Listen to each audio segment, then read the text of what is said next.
Okay, today we've got a stack of source material that really throws us right into a major political clash. We're looking at California Governor Gavin Newsom versus the current administration over these intensified mass deportation operations. And, it's way more than just a policy squabble. Our sources suggest it's a core political strategy, a real gamble by Newsom, actually, trying to use this fight to, well, reshape the state's political landscape. That's exactly right. That's our mission Mhm. here, to kind of pull apart the political thinking behind Newsom's moves and to understand just how volatile this whole immigration issue is right now. The sources give us a pretty good window into the strategies being played out, Yeah. specifically how Newsom is really doubling down on opposing this, even while, some Democrats nationally are maybe a bit more cautious. Yeah, and you can tell it's high stakes just from the language they're using. Newsom's allies, they're not just talking about politics as usual. They're specifically bringing up Proposition 187, that infamous anti-immigrant measure from '94, which, as you know, just devastated the California Republican Party long term. So if that comparison holds any water, we could be looking at a potentially permanent shift in power. Okay, let's dig in. Let's start with what the feds are actually doing on the ground. Right. We need to set the scene first, because the sources point to a real intensity, a definite escalation in federal action here.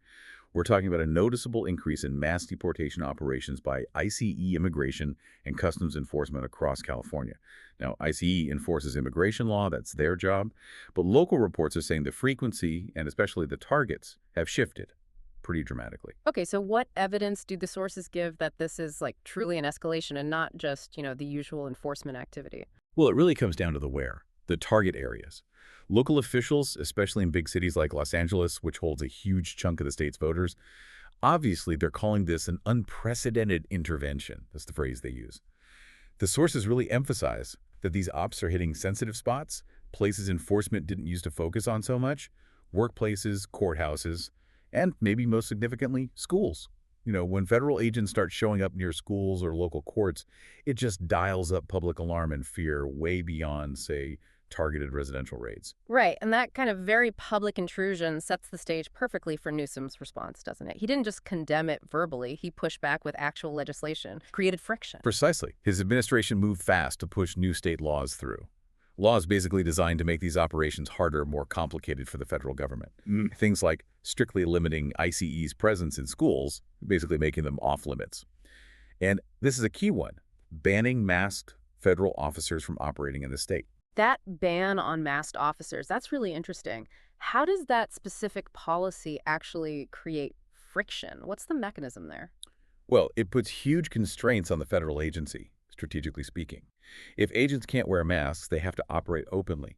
That increases their visibility, makes them easier to identify, photograph, maybe even makes them more vulnerable to lawsuits or just local political pushback. Yeah. The need to be identifiable often slows things down, or it might even force them to cancel certain ops that really depend on being covert or minimizing public reaction, which is exactly the kind of direct challenge, Newsom was looking for. And he tied that action directly to some very strong warnings, didn't he? Telling voters these tactics are, quote, previewing things to come. Hmm. So the sources really suggest the policy wasn't just about, say, protecting residents in the moment. It was engineered to force a political fight. Oh, absolutely. It looks like a very conscious political calculation based on what we're reading. These actions don't happen in isolation, right? They immediately became political ammunition. It let Newsom pivot right from a governing response into what looks like campaign strategy. Well, let's dive right into that strategy then, because this is where the deep dive gets really compelling. Newsom seems to be betting big on mobilizing people through outrage, leaning hard into this conflict, trying to galvanize Democrats and, maybe more importantly, change the state's political map for the long haul. And the way he's delivering that message is incredibly visual. It's striking. He is just relentlessly using footage of those masked ICE agents conducting raids. In campaign ads, in public appearances, that image, the anonymous federal agent in tactical gear, seems to be absolutely central to his political messaging right now.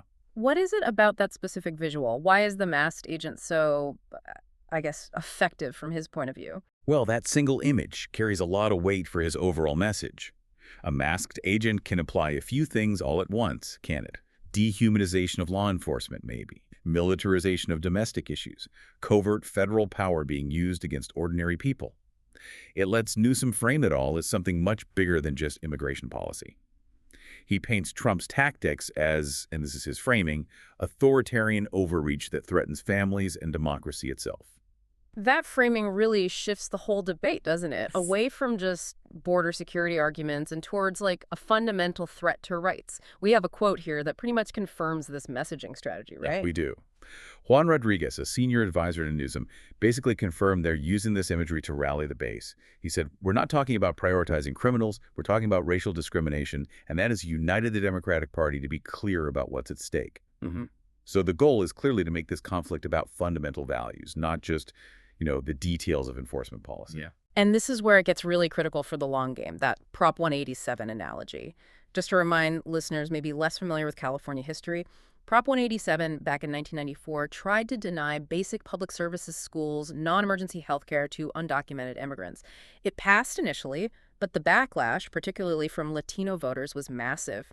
It fundamentally shifted California politics to the left, permanently. And that's exactly why they're bringing it up now. Newsom's allies, according to the sources, explicitly think the anger over this round of sweeping enforcement, especially driven by that visual of the masked agent. They believe it can mobilize Latino voters in the exact same way, just like those anti-immigrant policies back in the 90s triggered that huge political realignment that really cemented California as a democratic state. And this belief, it's not just talk. It's actually translating into serious political money aimed at long-term structural political goals. We see major labor unions, specifically SEIU California and the California Labor Federation, pouring millions into fighting Proposition 50. Now, explain that connection. Why is union money fighting a redistricting measure relevant to immigration raids? Right. This is the strategic link the sources really highlight. Right. The unions see the outrage over the raids, what they're calling a tipping point, as the perfect emotional fuel. Fuel to drive up Democratic voter turnout as high as possible. And if they get that massive turnout, it helps them defeat Prop 50. Defeating Prop 50 would let the Democratic Party draw more favorable political maps down the line. So they're directly linking this immediate emotional reaction to the raids to the very long-term structural goal of locking in political advantage through redistricting. So they're basically betting that the picture of the masked agent gets more people to the polls than, say, a standard campaign mailer about redistricting fairness. Absolutely. David Huerta, the president of SEI California, actually said, quote, "We're at a Proposition 187 in moment."